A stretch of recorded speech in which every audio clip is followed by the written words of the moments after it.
7 மணி நேர காத்திருப்பு, 5 மணி நேர வாகன திருச்சி மாநகர நகர்வலம், கடைசியில் மைக் பிரச்சனையால் ஒட்டுமொத்த சொதப்பலில் முடிவடைந்த விஜயின் முதல் மக்கள் சந்திப்பு கூட்டத்தில் கேட்காத மைக்கில் கேட்ட வார்த்தைகள் பற்றிய முதல் ஒரு 10 பாயிண்டுகள் கேட்டதாக கூறப்படுகிறது. அந்த 10 முக்கிய அம்சங்கள் என்னவென்றால், திமுக ஆட்சியில் நிறைவேற்றாத கோரிக்கைகள் என்னென்ன கோரிக்கைகள் என்பது தொடர்பாகவும் அவற்றை நிறைவேற்றவில்லை என்றும் விஜய் குற்றம் சாட்டியிருக்கிறார்.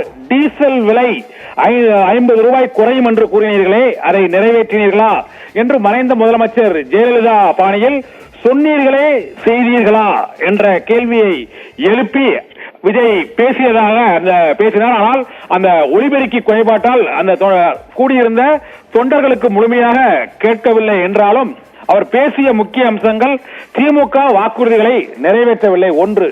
இரண்டாவது, பழைய ஓய்வூதிய திட்டத்தை செயல்படுத்தவே இல்லை. மற்றபடி 1000 ரூபாய் மகளிருக்கு உரிமை தொகை வழங்கிவிட்டு அதை சொல்லி காமித்து அசிங்கப்படுத்தலாமா என்ற கேள்வியையும் எழுப்பியிருக்கிறார். இதே போல மத நல்லிணக்கத்திற்கு பெயர் பெற்ற இடமாக விளங்கும் இந்த திருச்சியில் அரசின் வாக்குறுதிகளை அவர்கள் நிறைவேற்றினார்களா என்றும், கிட்னி திருட்டை முறைகேடு என்று கூறுகிறார்கள் என்றும், நாமக்கல் பள்ளிப்பாளையம் பகுதியில் தொடர்ந்து இந்த கிட்னி திருட்டை அவர்கள் நியாயப்படுத்தி அமைச்சர் மாசு பேசியதை ஏற்றுக்கொள்ள இயலுமா என்று கேட்டார். இதே போல நீட் தேர்வு, கல்வி கடனை ரத்து செய்வோம், பழைய ஓய்வூதிய திட்டத்தை செயல்படுத்துவோம் என்று அரசு ஊழியர் மற்றும் ஆசிரியர்களுக்கு அளித்த பல்வேறு வாக்குறுதிகள் நிறைவேற்றப்படவில்லை என்றும் அவர் தமிழக அரசின் மீது கடுமையான குற்றச்சாட்டுகளை கூறினார். அரசு வேலையில் பெண்களுக்கு 40% இடஒதுக்கீடு வழங்கப்படும் என்று அறிவித்த போதிலும் அந்த வாக்குறுதியை நிறைவேற்றினார்களா என்ற கேள்வியை எழுப்பினார். ஒவ்வொரு முறையும் அவர் தமிழக அரசின் செயல்பாடுகள் தொடர்பாகவும் அங்கு போராட்டம் நடத்தி வரும் பல்வேறு தரப்பினரின் கோரிக்கைகள் குறித்தும், இப்போதைய தமிழக அரசு என்னென்ன செயல்பாடுகளில் தோல்வி அடைந்திருக்கிறது, நீட் தேர்வு ரத்து செய்யப்பட்டதா என்ற கேள்வியை எழுப்பிய நடிகர் விஜய், இந்த வேளையில் பெண்களுக்கு அந்த 40% இடஒதுக்கீடு நிறைவேற்றாதது ஏன் மற்றும் அரசு ஊழியர்களுக்கான பழைய ஓய்வூதிய திட்டம் இன்னும் செயல்படுத்தப்படாதது ஏன் என்பது உள்ளிட்ட பல்வேறு கேள்விகளை எழுப்பி மாதந்தோறும் மின் கட்டண கணக்கீடு என்ற ஒரு அறிவிப்பை வெளியிட்டீர்களே, அந்த அறிவிப்பை செயல்படுத்தினீர்களா என்ற கேள்வியையும் எழுப்பினார். கல்வி, மின்சாரம் மற்றும் மருத்துவம் போன்ற அடிப்படை தேவைகளை சமரசம் இல்லாமல் தாவேக ஆட்சிக்கு வந்தால் வழங்கும் என்ற உறுதியையும் இன்றைய பிரச்சார கூட்டத்தில் விஜய் தெரிவித்திருக்கிறார். இருந்த போதிலும் இந்த பிரச்சார கூட்டத்தில் அவர் ஒட்டுமொத்தமாக தமிழக அரசுக்கு எதிராக பல்வேறு தரப்பினர் நடத்தி வரும் போராட்டங்கள் மற்றும் தமிழக அரசின் பல்வேறு நலத்திட்டங்கள், 1000 ரூபாய் மகளிர் உரிமை தொகை முதல் பல்வேறு நலத்திட்டங்களையும் வழங்கிவிட்டு அதை சொல்லி காட்டுவது மக்களை இழிவுபடுத்துவது போல இருக்கிறது என்றும் அவர் குற்றச்சாட்டை சுமத்தினார். வேறு எந்த விதமான கொள்கை மற்றும் சித்தாந்த ரீதியான விமர்சனத்திற்கு செல்லவில்லை. நேரடியாக தமிழக அரசின் திட்டங்களை மற்றும் செயல்படுத்தப்படும் திட்டங்களை, கொடுத்த வாக்குறுதிகளை நிறைவேற்றாததை குறிப்பிட்டு விஜய் இன்றைய கூட்டத்தில் உரையாற்றியிருக்கிறார். இருந்த போதிலும் அவர் அரசு ஊழியர், ஆசிரியர் மற்றும் பெண்கள், மாணவர்கள் ஆகியோர்களுக்கு திமுக அரசு அளித்த வாக்குறுதிகளை நிறைவேற்றவில்லை என்றும், சுகாதாரத்துறையில் கிட்னி திருட்டு உள்ளிட்ட பல்வேறு முறைகேடுகள் தொடர்ந்து நடைபெற்றுக் கொண்டிருக்கிறது என்பதையும் அவர் இந்த கூட்டத்தில் மக்கள் மத்தியில் அழுத்தி கூறிவிட்டு, இந்த வாக்குறுதிகளை எல்லாம் நிறைவேற்றினார்களா நிறைவேற்றவில்லையா என்று மறைந்த முதலமைச்சர் ஜெயலலிதா பாணியில் அவர் மக்களிடமே அதை கேள்வியை கேட்டு அதை பதிலை பெற்றார். இதுபோல பேருந்தில் பெண்களுக்கு இலவசமாக பயணிக்க அந்த விடியல் பயணத்தை அறிமுகப்படுத்திவிட்டு அதை அமைச்சர்களே ஓசி பயணம் என்று விமர்சனம் செய்யக்கூடிய அவலம் ஏற்பட்டிருக்கிறது என்றும், மகளிருக்கு 1000 ரூபாய் அந்த உரிமை தொகை வழங்கிவிட்டு அந்த உரிமை தொகையை வழங்கியதையும் அவர்களுக்கு சொல்லி காமிப்பது அவர்களை இழிவுபடுத்துவது போல இருக்கிறது என்று அரசின் நலத்திட்டங்களில் மக்களுக்கு திமுக அரசுக்கு மிகுந்த ஒரு செல்வாக்கை ஏற்படுத்தியுள்ள அந்த இலவச பஸ் பயணம் 1000 ரூபாய் உரிமை தொகையையும் கூட அவர் கடுமையாக விமர்சித்தார். இதே போல கூட்டுறவு கடனை தள்ளுபடி செய்வோம் என்று கூறிவிட்டு அதை தள்ளுபடி செய்யவில்லை என்ற குற்றச்சாட்டுகளையும் அவர் முன்வைத்திருக்கிறார். தொடர்ந்து திமுக அரசின் மீதான அந்த குற்றச்சாட்டுகள், டீசல் விலையை குறைப்போம் என்று கூறியதை நிறைவேற்றவில்லை, நீட் தேர்வை ரத்து செய்வோம் என்று கூறியதை நிறைவேற்றவில்லை, அரசு ஊழியர்களுக்கு பழைய ஓய்வூதிய திட்டத்தை வழங்கவில்லை என்பது உள்ளிட்ட கோரிக்கைகளையும், இது தவிர மாதந்தோறும் மின்சார கணக்கீடு, கல்விக்கடன்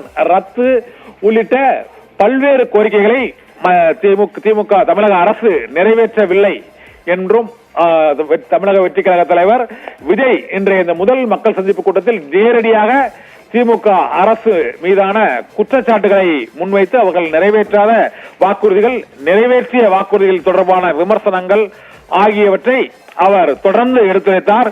இருந்த போதிலும் அங்கு அவருடைய பேச்சு ஊடகங்களில் நேரலையாக ஒளிபரப்புவதில் அந்த தொழில்நுட்ப சிக்கல் ஏற்பட்டதால் அது பெருவாரியாக சென்று சேரவில்லை. அந்த பகுதியில் குழுமியிருந்த மக்களுக்கும் முழுமையாக கேட்கவில்லை என்பதால் மைக் சொதப்பலால் இந்த முதல் மக்கள் சந்திப்பு மாநாட்டில் முதல் உரையானது அவர் நினைத்த இலக்கை எட்டியதா என்ற கேள்வி எழுந்திருக்கிறது. முதலில் அவர் பேச்சை தொடங்கும் போது மிகவும் ஆரவாரமாக தொண்டர்களிடையே போருக்கு புறப்படும் முன் மக்களிடையே ஒரு ஏற்படும் எழுச்சி போல இங்கு இந்த ஜனநாயக போருக்கு 2026 தேர்தலுக்கு முன்பாக ஜனநாயக போருக்கு திருச்சியில் இருந்து தாம் புறப்படுகிறேன் என்றும், அறிஞர் அண்ணா கட்சியை தேர்தல் களத்தில் இறக்குவதற்காக மாநாடு நடத்திய இடம் திருச்சி, எம்ஜிஆர் 1974 ஆண்டு முதல் மாநாட்டை நடத்தியது திருச்சி என்ற பல்வேறு வரலாற்று பின்னணிகளையும் விளக்கிவிட்டு அந்த பெருமையை, மலைக்கோட்டை உள்ள திருச்சியில் இருந்து கோட்டையை நோக்கி எனது பயணம் தொடரும் என்ற நம்பிக்கையோடு அவர் முதல் பிரச்சார கூட்டத்தை தொடங்கினார். ஆனால் அவரது பேச்சில் பல இடங்களில் அந்த ஒளிபெருக்கி கோளாறு ஏற்பட்டதால் முழுமையாக அந்த பேச்சு கேட்காததால் தொண்டர்கள் பல முறை கூச்சலிட்டனர். விஜய் என்ன பேசுகிறார் என புரிந்து கொள்ள முடியாமல் தொண்டர்கள் தவித்து அவர் கேட்கவில்லை என முழக்கமிட்டார்கள். இருந்த போதிலும் அவர் பேச்சை தொடர்ந்தார். அந்த பேச்சில் உள்ளடக்கமாக திமுக அரசு தொடர்பான கேள்விகளை மட்டுமே அவர் எழுப்பியிருக்கிறார். மேலும் திமுக அரசுக்கு மிகுந்த மக்கள் செல்வாக்கை ஏற்படுத்தியுள்ள மகளிர் விடியல் பயணம், மகளிர் உரிமை தொகை தொடர்பாகவும் அவர் கடுமையான விமர்சனத்தை வைத்திருக்கிறார். இது எந்த அளவுக்கு விஜய்க்கு சாதகமாக போகும் என்றும், அந்த மற்ற கோரிக்கைகள், மாணவர்கள், அரசு ஊழியர்கள், பெண்கள் மற்றும் மின் கட்டண கணக்கீடு, டீசல் விலை உள்ளிட்ட தேர்தலில் நிறைவேற்றாத வாக்குறுதிகள் தொடர்பாக எடப்பாடி பழனிசாமி எழுப்பும் அனைத்து கேள்விகளையும் இந்த நடிகர் விஜயும் இந்த மக்கள் சந்திப்பு கூட்டத்தில் எழுப்பியிருக்கிறார். இதனால் அதிமுகவும் தாவேகாவும் ஒரே போக்கில் இந்த பிரச்சார பயணத்தை மேற்கொள்கிறது என்பதுதான் அவரது உரையிலிருந்து தெரிய வந்திருக்கிறது. அடுத்த கட்ட அரியலூர் பெரம்பலூர் கூட்டம் எப்போது நடைபெறும், எப்போது பேசுவார் என்பது யாராலும் கணிக்க முடியாத அளவுக்கு அவருடைய அந்த மக்கள் சந்திப்பு பயணம் இருக்கிறது. ஏனென்றால் திருச்சி விமான நிலையத்திலிருந்து இங்கு வந்து இந்த திருச்சி மரக்கடையில் 7 மணி நேரம் காத்திருந்து அவரது உரையை கேட்பதற்கு ஆவலோடு காத்திருந்தார்கள். ஆனால் அந்த உரையை முழுமையாக கேட்க முடியாத அளவுக்கு தொழில்நுட்ப கோளாறு ஏற்பட்டதால் ரசிகர்களும் தொண்டர்களும் ஏமாற்றமடைந்த காட்சிகளையும் பார்க்க முடிந்தது. ஆனால் அனைத்திற்கும் விஜய் அந்த உரையை முடிக்கும் பொழுது அனைவரிடமும் அந்த நன்றி, வாழ்த்து, மன்னிப்பு கோரும் வகையில் அனைவரிடமும் அந்த வேண்டுகோளை விடுத்துவிட்டு அந்த பயணத்தை முடித்துக் கொண்டார். இருந்த போதிலும் முதல் மக்கள் சந்திப்பு கூட்டமானது திமுக அரசின் மீதான முழுமையான தாக்குதலை தொடங்கி இருக்கிறார் விஜய். இதனால் திமுகவுக்கும் தாவேகாவுக்கும் இடையே போட்டியா, திமுக அதிமுக பாஜகவுக்கு இடையே போட்டியா என்பது அடுத்தடுத்து கூடும் மக்கள் கூட்டங்களிலும் மற்றும் அவருடைய மக்கள் மத்தியில் அடுத்தடுத்து அவர் எழுப்ப போகிற பல்வேறு பிரச்சனைகள் குறித்தும் தெரிய வரும். இந்த கூட்டத்தை பொறுத்தவரை மிக முக்கியமாக அவர் எழுப்பிய முக்கிய பிரச்சனையானது சுகாதாரத்துறையில் இந்த உடல் உறுப்புகள் திருட்டு, கிட்னி முறைகேடு தொடர்பான மிக முக்கியமான குற்றச்சாட்டை அவர் முன்வைத்தார். இதனால் சுகாதாரத்துறையில் தாவேகா ஆட்சிக்கு வந்தால் முழுமையாக அந்த மக்களுக்கு அனைத்தும் சிறப்பாக கிடைக்கும் வகையில் செயல்படுவோம் என்ற உறுதி உத்தரவாதத்தை கொடுத்திருக்கிறார்.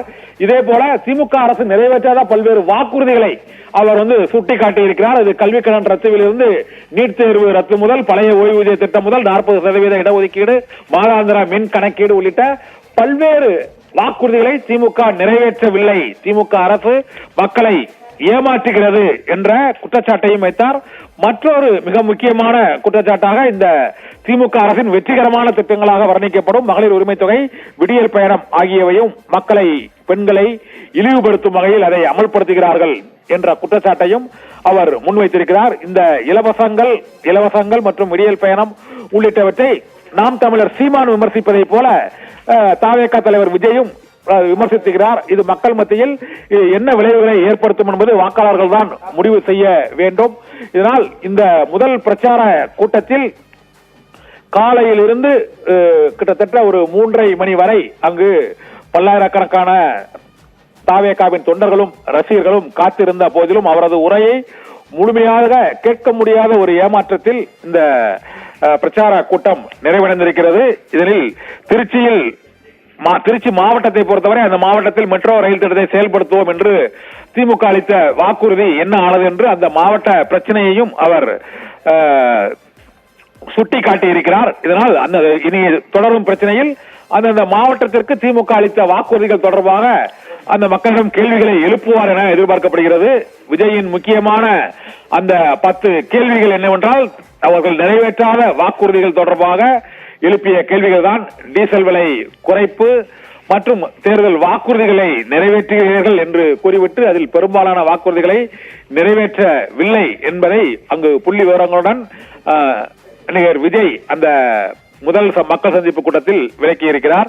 அந்த கேள்வி கணைகளோடு இந்த முதல் கூட்டத்தை முடித்து வைத்திருக்கிறார். அடுத்தடுத்து நடைபெறும் அரியலூர், பெரம்பலூர் கூட்டங்களில் விஜய் அடுத்து என்னென்ன கேள்விகளை எழுப்ப போகிறார் என்பது தெரிய வரும். இதில் ஜெயலலிதா பாணி மற்றும் சீமான் பாணி, எடப்பாடி பாணி என அனைத்து பாணிகளையும் குலைத்து இந்த முதல் பிரச்சார கூட்டத்தில் விஜய் பேசியிருக்கிறார் என்றுதான் இந்த முதல் மக்கள் சந்திப்பு கூட்டத்தின் மூலமாக தெரிய வருகிறது.